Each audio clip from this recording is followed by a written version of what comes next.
Problemas gigantescos se espalhando pelo mundo.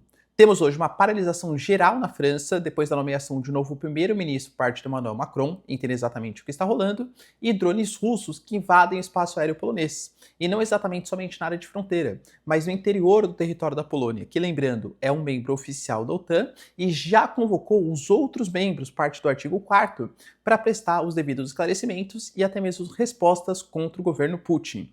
A própria Ucrânia fala que se uma resposta mais dura não for dada contra o governo russo, eles podem se encorajar e tomar novas atitudes contra a Europa.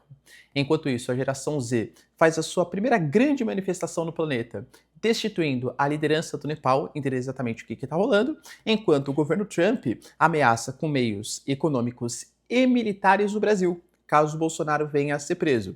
Lembrando, galera, que nós já tivemos o início da votação e muito possivelmente o Bolsonaro não vai escapar da prisão. Para finalizar, falar um pouquinho também sobre o ataque importante que Israel faz contra o Catar, mas não exatamente contra o país, e sim alegando que era contra algumas lideranças do Hamas que estavam ali estabelecidas. Mas claro, não conseguiu seus objetivos e vários países árabes, até mesmo aqueles mais alinhados com Israel ou que não tinham tantas revoltas como a Arábia Saudita e os Emirados Árabes, propõe uma resposta coletiva dos árabes contra Israel.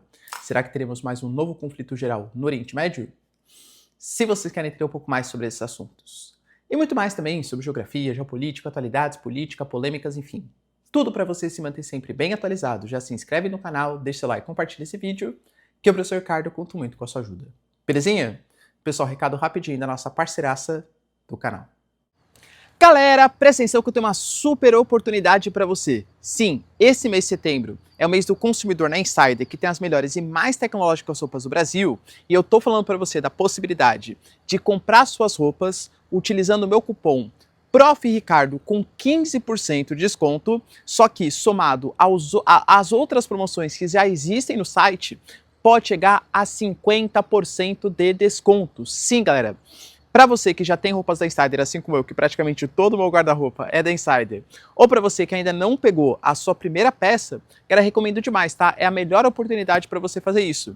Você pode, desde as Tech T-shirt, por exemplo, que são as minhas campeões ali, né? Que eu tenho praticamente todas as cores. Tecido muito tecnológico, traz uma sensação de conforto térmico, desamassa só o calor do próprio corpo. Ah, professor, mas eu tenho vergonha porque meu corpo estava um pouco mais cheio aqui e tal. Cara, você pode ter acesso a Core T-shirt, por exemplo, que é um tecido, uma gramatura um pouco mais grossa, um pouco mais encorpada. É sensacional para dar um molde legal para o seu corpo. Ou, por exemplo, fazer o meu caso aqui, né, que eu estou utilizando as camisetas Hayley, porque eu acho que fica bem naquele meio termo ali, né? Não é exatamente tão formal, mas também não tão coloquial, para aquelas ocasiões que você não sabe muito bem qual peça de roupa usar. Tá bom? Enfim, galera, todas as roupas, de todos os tamanhos, várias cores diferentes para homem, para mulher. Tenho certeza que você não vai se arrepender de utilizar as roupas da Insider, ainda mais com essa mega promoção que pode te dar até 50% de descontos nas peças das melhores e mais tecnológicas roupas do Brasil. Então, link na descrição, cupom Prof. Ricardo e tem acesso às roupas da Insider. Bom, galera, então bora lá pro vídeo, ó. Como eu trouxe para vocês na introdução, hoje é um dia de paralisação geral na França. Não se sabe exatamente ainda quantas pessoas vão se manifestar, mas o governo francês fala próximo de 100 mil pessoas, com atos como, por exemplo, abertura ali de pedágios, bloqueio de rotatórias, de estradas, refinarias, paralisação de transportes públicos, dentre outras coisas. E a gente sabe que os franceses, geralmente, quando se manifestam, não estão muito para brincadeira, desde a Revolução Francesa até as manifestações mais atuais, como, por exemplo, o movimento dos coletes amarelos. Tudo isso vem na esteira de uma crise política e uma crise econômica que a gente tratou com mais profundidade no vídeo de ontem, recomendo que vocês vejam. Estamos falando de uma França que é a segunda maior economia do bloco europeu, da União Europeia, só perde para a Alemanha, claro, e é um país que tem uma dívida pública que está o dobro do que deveria ser permitido pela própria União Europeia, que é 3%, uma dívida em relação ao PIB de 114%, e a tendência é só piorar. Aí, o governo pretende fazer ou está fazendo as chamadas medidas de austeridade, que corta gastos públicos, aumenta a arrecadação de impostos, mas isso é muito impopular por parte de uma população que sempre esteve acostumada com um estado mais keynesiano, um welfare state, um estado de bem-estar social. Por isso, a direita francesa, representada pela Marine Le Pen, é contra essas políticas de austeridade e a esquerda também. Quem defende isso é a centro-direita, a direita mais liberal de Emmanuel Macron. Pois bem, galera, por conta dessa resistência muito grande e de um parlamento completamente dividido, e lembrando que os próprios parlamentares querem a convocação de novas eleições e até mesmo fazer uma pressão política, porque em 2027 teremos eleições novamente na França, e o grupo da Marine Le Pen dessa vez quer assumir o poder finalmente, né, depois de muito tempo que eles brigam para assumir o poder na França, isso é o caldo perfeito ali, né, a mistura perfeita para ter de fato uma mobilização e um caos social. A gente já teve 4 primeiros-ministros que foram derrubados e agora o 5º primeiro-ministro, Sébastien Lecornu, foi eleito, né? A ideia também é um cara mais à direita, responsável recentemente por uma reorganização militar da França, e ele pretende continuar com as mesmas políticas de austeridade, afinal faz parte das políticas do próprio governo Macron. A questão é que se continuar sendo impopular, se as manifestações aumentarem, temos uma manifestação marcada para hoje, para a semana que vem outra grande manifestação. Galera, talvez ele não resista e o governo Macron seja obrigado mesmo a antecipar o processo eleitoral. Fato é que a França, que é um importante centro da economia europeia, está em crise. E isso, claro, se a própria crise dos PIGs, né, Portugal, Irlanda, Itália e tal, ou então a crise da Grécia, ameaçou tanto assim o bloco europeu, inclusive comprometendo o próprio valor do euro, óbvio que isso pode afetar também agora a França, que é a segunda maior economia do país, a União Europeia como um todo. Professor, mas fique tranquilo, porque a Alemanha, que é a maior potência, a maior economia, vai sustentar o bloco. Eu diria que a Alemanha também não está nos seus melhores momentos econômicos. Enfim, galera, isso pode representar, né, ser um símbolo de uma crise econômica do continente europeu. Tivemos também, galera, ontem, grandes ataques que foram feitos da Rússia contra a Ucrânia, inclusive colocando ali um mapa para vocês, e, galera, infelizmente isso já se tornou normal, né? Ataque da Ucrânia, ataque da Rússia contra a Ucrânia e por aí vai. Mas o problema é que dessa vez drones invadiram o espaço aéreo polonês. Ainda não tem a noção exata, depende da fonte que você pega, se foram 15, se foram 20, se foram 25. Estimam-se aí as principais fontes que a gente fale acima de 20 drones que invadiram o espaço aéreo polonês. E não exatamente somente na área de fronteira. Alguns drones foram até o interior do território polonês. E é claro, a Rússia por enquanto não se pronunciou de maneira oficial, mas assim, né? Se você tem um acidente, sei lá, estilhaços, por exemplo, de drones que caem na Polônia ou que caem na Romênia, como já aconteceu no passado, às vezes pode ser até, sei lá, a defesa aérea da Ucrânia que falhou em algum momento, algum tipo de acidente mesmo que possa ter acontecido. Já não é muito interessante isso acontecer, né? Mas enfim, dessa vez o que a gente teve não foi um acidente, a não ser que, sei lá, a programação do drone tenha dado muito errado para o drone cair no meio do território polonês. Então, assim, a própria Kaja Kallas, por exemplo, que é a representante das relações exteriores da União Europeia, já coloca que, na verdade, foi uma ação deliberada dos russos e que uma resposta deve ser dada contra isso. A Polônia também, aparentemente, não está embasando numa ideia de que foi um acidente, e sim que foi um ataque deliberado dos russos, que eles até podem colocar no futuro como acidente, mas que foi um ataque proposital. Por exemplo, o Donald Tusk, ele falou que a Polônia está pronta para reagir a ataques e provocações, colocando que está lidando com uma provocação em grande escala e que está pronto para repelir tais provocações. A situação é séria e ninguém duvida que devemos nos preparar para diversos cenários. O presidente da Polônia, recém-eleito, que acabou de visitar o Trump, inclusive, né, colocou que é um evento sem precedentes na história da OTAN. E, de fato, a OTAN ela foi criada em 1949 com a prerrogativa dos estados capitalistas à época, aliados aos Estados Unidos, terem uma espécie de defesa conjunta com o exército americano, assim como existiu o Pacto de Varsóvia, do lado soviético. E, por curiosidade, o Pacto de Varsóvia, Varsóvia é a capital da Polônia, né? A Polônia fazia parte do lado do leste ali, do lado socialista da força durante a Guerra Fria, né? E a OTAN, ela realmente nunca foi atacada deliberadamente pelos russos desde a criação da OTAN, de fato.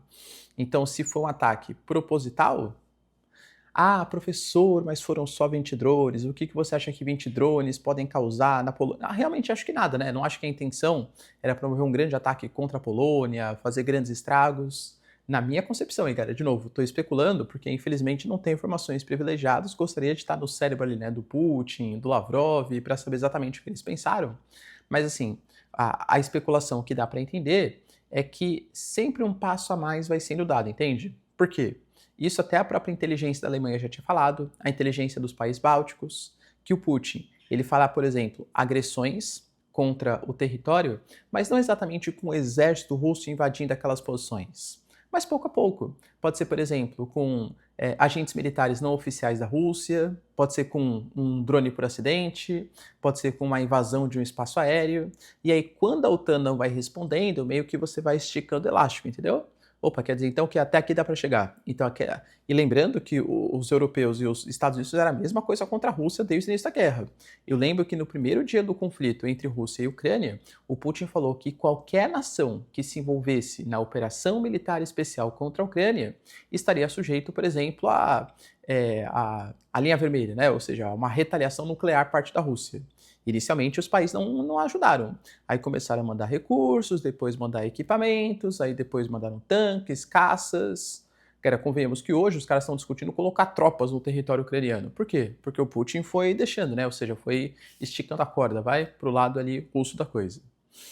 Com isso, e demonstrando grandes preocupações, lembrando que a Polônia é o país hoje que talvez mais invista proporcionalmente falando em exército e mais tem preocupações, a Polônia pretende ter mais tanques do que Itália, Alemanha, Espanha, enfim, as principais potências militares somadas da União Europeia. A Polônia hoje fala em gastar mais de 5% do seu PIB no setor de defesa, fazendo treinamento de civis e também investindo bastante na parte militar para se defender dos russos. Lembrando que a Polônia não tem problema só com a Rússia, mas também com Belarus. A gente fala de uma região ali, né? Que fica no entroncamento de Belarus, os países bálticos, Esclave de Kaliningrado, que é da Rússia, o chamado Corredor Suwałki, que preocupa muito os poloneses. Tanto que acredita-se que parte desses drones vieram também de Belarus, não exatamente só da Rússia. E aí a Polônia, claro, convocou a OTAN, como país membro que é. Professor, convocou o artigo 5º, o artigo 5º que ele fala, né, de uma aliança militar para responder, não convocou o artigo 5º, convocou o artigo 4º, que eu diria que não é tão radical, entre aspas, quanto o artigo 5º, né, que prevê a possível retaliação militar, mas fala, dentre outras coisas, de ações diplomáticas, reforço de defesa e envio de tropas adicionais, possivelmente. Lembrando, galera, que consultas mútuas com outros membros é o que está previsto nesse quarto artigo da OTAN, quando o país sente que a sua integridade territorial está ameaçada. Ou seja, a Polônia se sente ameaçada, convoca o artigo 5º, convoca os outros países a fazer uma resposta contra a Rússia. Ontem o Trump ele foi convocado, né, ele foi confrontado para dar algum tipo de satisfação. Poxa, você viu que a Rússia ela invadiu o espaço aéreo polonês, qual vai ser a resposta? O Trump ele se recusou a responder. E convenhamos, galera, que para um Putin que tinha falado em não, estamos tranquilos, nos aproximando da paz tal, acho que está muito mais distante do que se esperava. E a Ucrânia, claro, que vai aproveitar para tirar sua casquinha para fazer aquela provocação, né? Assim, tá vendo? Isso é a consequência das suas atitudes, Ocidente. Vocês não vão dando resposta para o Putin, ele vai ganhando confiança. A própria Ucrânia colocou, né, que os drones no espaço aéreo da Polônia são consequências de uma impunidade para o Putin. Ou seja, uma resposta dura tem que ser dada contra a Rússia. Estamos falando realmente, galera, de um movimento sem precedentes na história da OTAN. Será que alguma resposta militar virá contra a Rússia? Deixa aí nos comentários.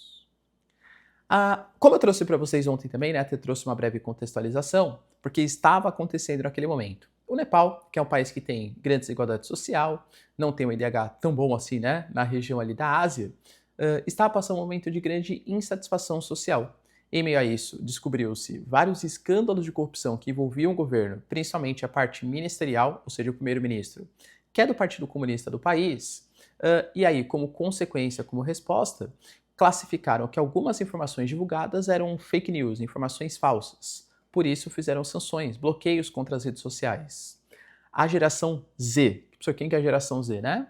Geralmente a gente define como a galera que nasceu de 1995 até 2009, ou seja, a galera de 16 a 30 anos, que são chamados nativos digitais, ou seja, nasceram, pelo menos, né?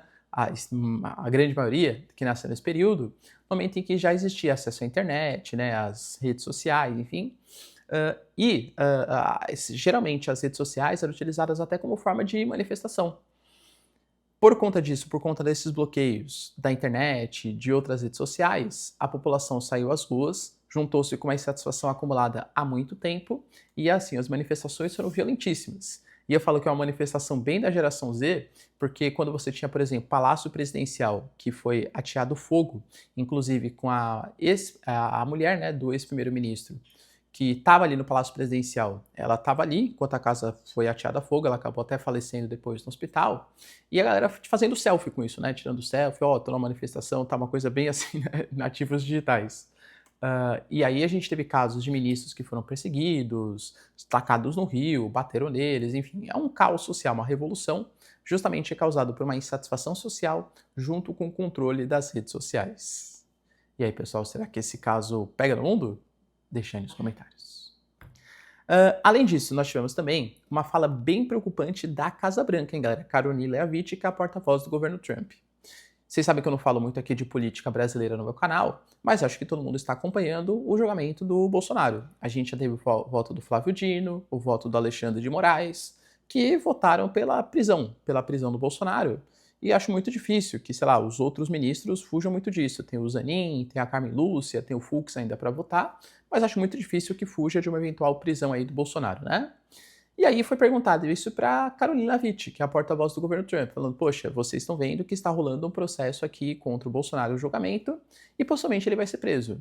Não é por conta disso que as sanções econômicas foram aplicadas contra o Brasil? E agora, quais serão as medidas contra o governo brasileiro? E ela foi enfática. O Trump não tem medo de usar meios econômicos nem militares para proteger a liberdade de expressão ao redor do mundo. Liberdade de expressão é a questão mais importante do nosso tempo e o presidente Trump leva isso muito a sério. Por isso, as ações foram feitas contra o Brasil. Nenhuma ação adicional até o momento, mas estamos considerando em um futuro próximo. Vocês entendem o que eu estou falando? Que a Casa Branca, os Estados Unidos, a maior potência militar do planeta, está cogitando, pelo menos na fala da porta-voz da Casa Branca, hein, usar meios econômicos, até aí natural, porque estava utilizando mesmo, né, as sanções, os bloqueios, a Lei Magnitsky, por exemplo, contra lideranças brasileiras, mas meios militares, quer dizer então que se o Brasil não fizer as vontades do... E lembrando, cara, que a gente já trouxe isso no vídeo, né? Nós temos 3 poderes no Brasil. O que está acontecendo? Claro, isso está previsto na nossa democracia, é o poder judiciário. Você pode concordar ou não, mas o poder judiciário, claro que ele tem um certo freio e contrapeso, mas deveria vir pelo Senado, pelo poder legislativo, não pelo poder executivo. Ou seja, professor, eu discordo porque eu acho que estão censurando as redes sociais, as pessoas não deveriam, né? Porque elas não atentaram contra a democracia. E, galera, acho que é um posicionamento que pode ser questionado, tá? Mas existem meios internos para fazer isso, que é elegendo bons deputados, bons senadores, para que eles pressionem os ministros da STF para que decisões unilaterais, por exemplo, não sejam tomadas.